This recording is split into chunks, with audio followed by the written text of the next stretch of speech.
Hey guys, it's Morgan coming to you with part 9 of the total hip replacement series from Highland Cycles. I have just finished my third full day back to work. Really haven't taken too much off as far as what I'm doing. I'm not moving the bikes around. I'm not picking up huge things or heavy things. But in those 3 days, I rebuilt the Beta 350RR motor. Lots coming on that. If you haven't subscribed to the channel, I would, because got some pretty interesting stuff coming with that. Also, almost finished rebuilding a Honda four-wheeler. Did a set of forks. Lots of finishing up of little projects. But anyway, nothing huge. But I've been getting a fair amount of work done. It's pretty uncomfortable after a few hours of standing up. Like 2 hours of standing up is about all I got in me.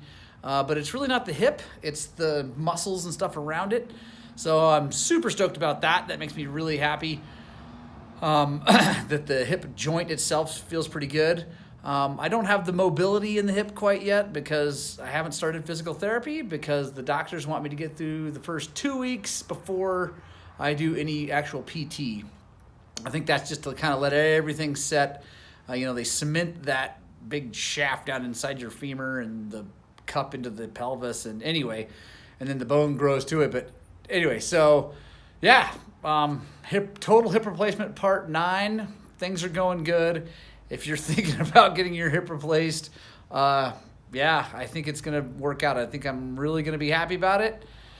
Sorry for the lack of actual moto content recently. I'm blasted at the end of the day, like right now. So thanks a lot, guys. Hey, Ruth is here.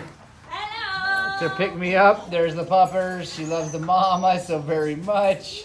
Oh my goodness. So yeah, I'm gonna go home now. You guys have a great day. Spread the gospel of two wheels, and please, for my sake, go and ride your dirt bikes!